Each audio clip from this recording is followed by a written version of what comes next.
Hello दोस्तों, English magic classes में आप लोग का स्वागत है। मैं हूं धीरज कुमार। आज हम लोग जानेंगे हिंदी व्याकरण और क्रिया के बारे में कि क्रिया किसे कहते हैं, क्रिया कितने भेद होते हैं और क्रिया कैसे पहचाना जाता है कि कौन सा क्रिया है। ये सब के बारे में इस वीडियो में हम लोग जानेंगे। यहाँ पर देखते हैं क्रिया। क्रिया देखेंगे कि जिससे किसी काम को करने या होने का बोध हो। जिन शब्दों से किसी काम को करने या होने का बोध हो उसे कहेंगे क्रिया।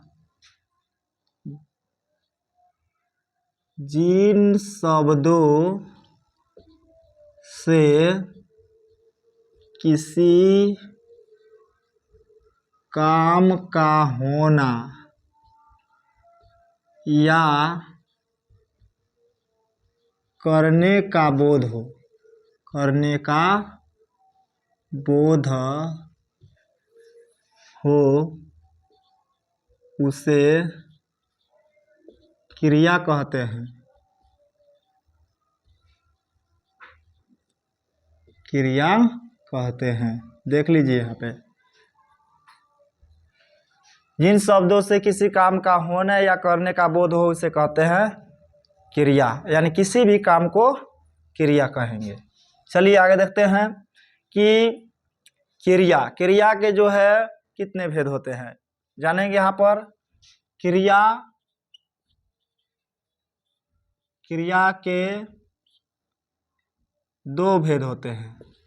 दो भेद देखिए, पहला जो होता है सकर्मक क्रिया।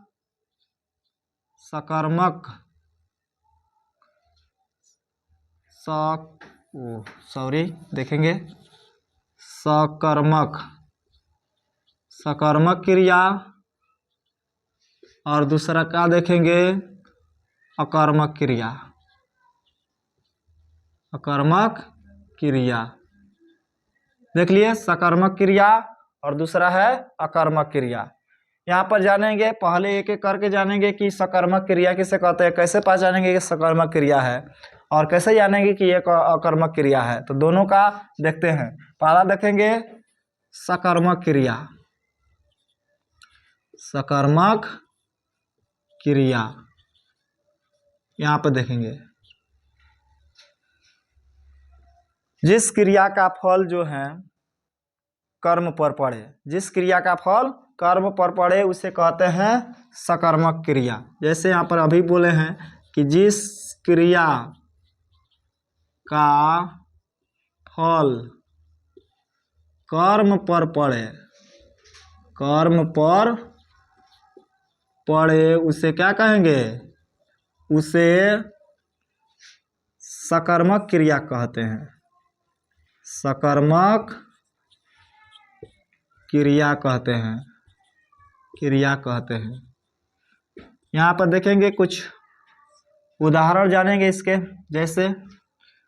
जैसे में देखते हैं, मान लेते हैं कि राम आम खाता है।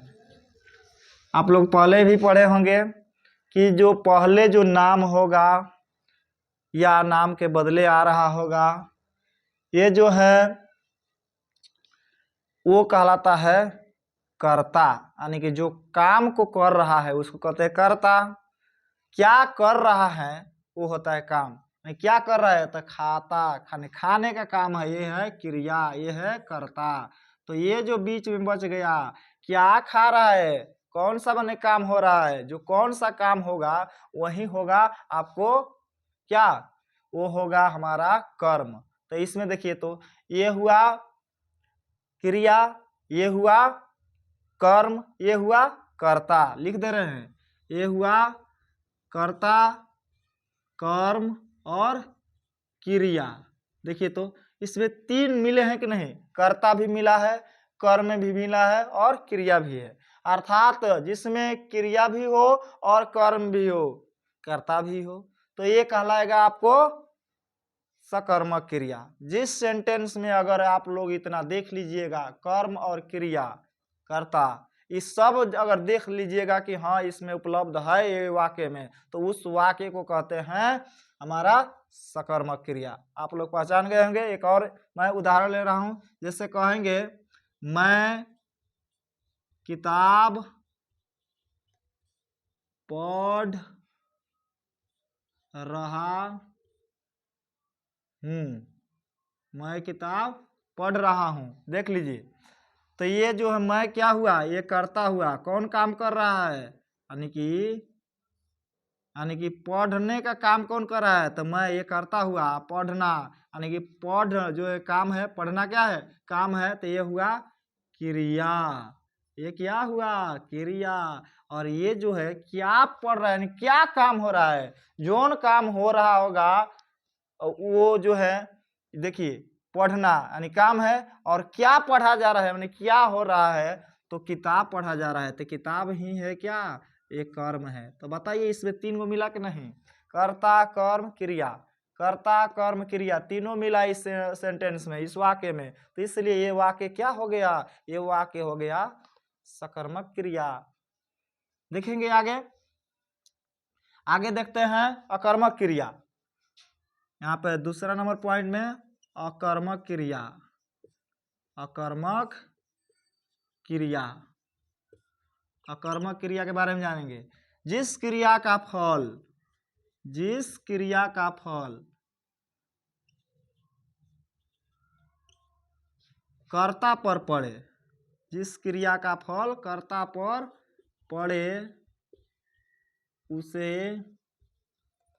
अकर्मक क्रिया कहते हैं, अकर्मक क्रिया कहते हैं, अकर्मक क्रिया कहते हैं। देखिए यहाँ पे इसका भी जैसे में उदाहरण लेते हैं, यहाँ पर देखते हैं सबसे ज़्यादा समझ में आती है उदाहरण से। जब तक उदाहरण बढ़िया तरीके से देखेंगे नहीं तब तक आप लोग समझ नहीं पाएंगे।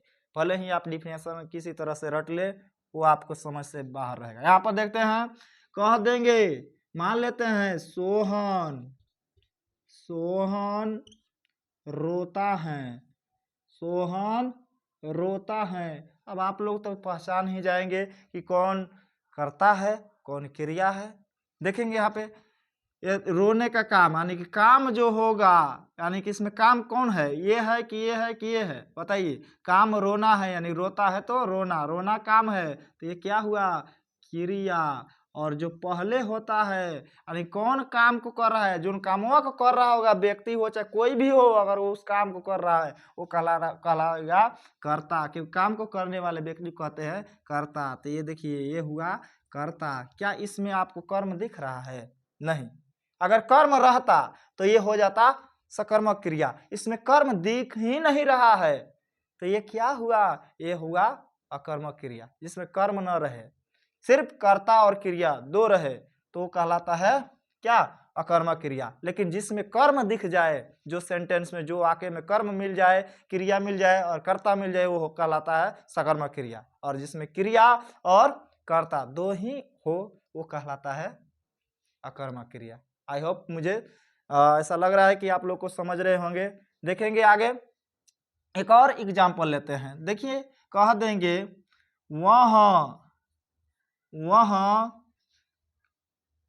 वह लिखता है, वह लिखता है। तो बताइए इसमें कौन सा क्रिया है, कौन सा करता है, बताइए। लिखना, लिखता अर्थात तो लिखता जो है लिखना से बना है, तो लिखना भी तो काम है, तो काम को ही तो क्रिया कहते हैं। ये है क्रिया, देख लीजिए लिखना क्या है, क्रिया है।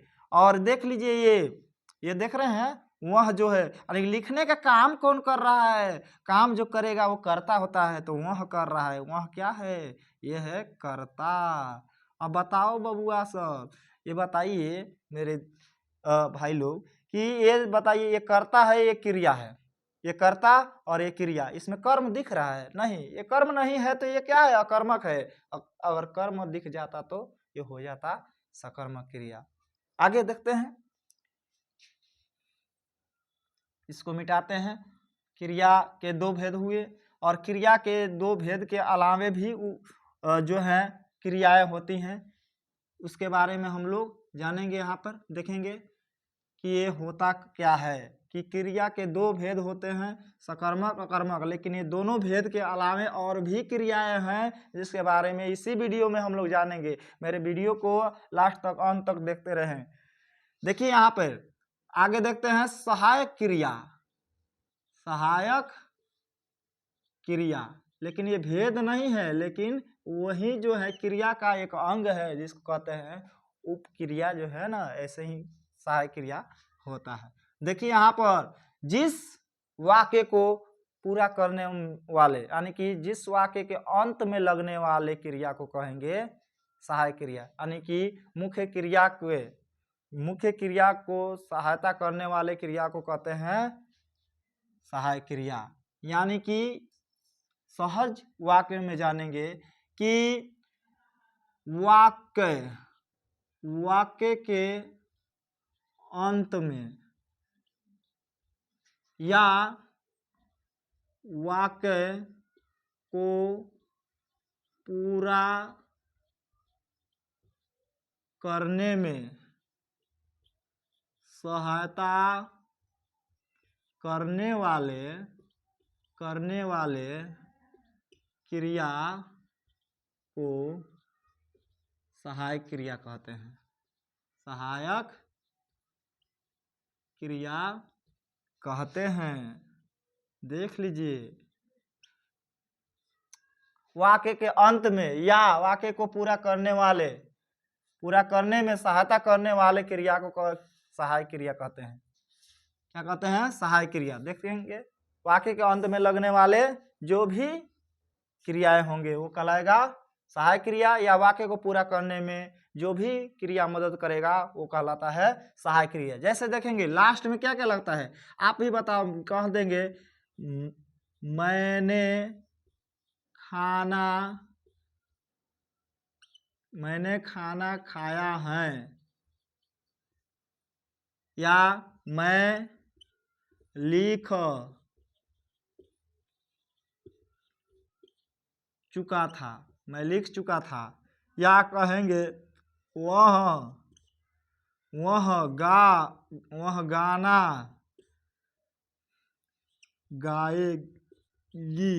गाना गाएगी। देखिए यहाँ पर आपको अंत में, अभी न कहेंगे लास्ट में, ये अंत में लगने वाले या जो सहायता करने वाले, ये अंत में लग रहा है। यहाँ पर देखिए है, था, गी, यानी कि है, हो, हूँ और गा, गे, गी, था, थे, थी, ये जो है जितने भी आपको मिलेंगे वो कहलाता है सहायक क्रिया। तो सहायक क्रिया में क्या क्या हो जाएगा मेरे दोस्तों कि है, हूँ, हो, गा, गे, गी, था, थे, थी, ये सब जो है अंत में लगता है, और ये जो अंत में लगने वाले क्रिया को कहते हैं सहायक क्रिया। देख लिए आप लोग समझ गए, तो आप लोग जान गए कि कौन है सहायक क्रिया। ऐसे लिख देते हैं जैसे में है,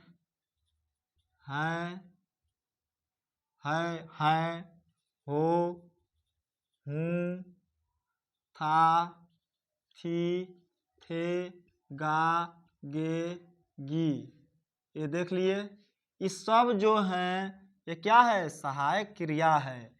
ये क्योंकि वाक्य के अंत में लगता है और वाक्य को पूरा कर देता है, नहीं तो वाक्य अधूरा रहता है। जैसे कहते हैं मैंने खाया, अधूरा हो गया। उसने देखा, अधूरा हो गया, क्योंकि लास्ट में तो है ही नहीं सहायक क्रिया। तो आगे देखते हैं, आगे एक और क्रियाएं होती हैं, देखेंगे यहाँ पर प्रेरणार्थक क्रिया, प्रेरणार्थक क्रिया के बारे में जानेंगे। जब कोई व्यक्ति किसी भी काम को स्वयं न करके उस काम को दूसरे व्यक्ति के द्वारा करवाई जाती है तो उस काम को कहते हैं प्रेरणार्थक क्रिया। यानी कि जो काम को व्यक्ति स्वयं न करके उस काम को दूसरे व्यक्ति से करवाता है,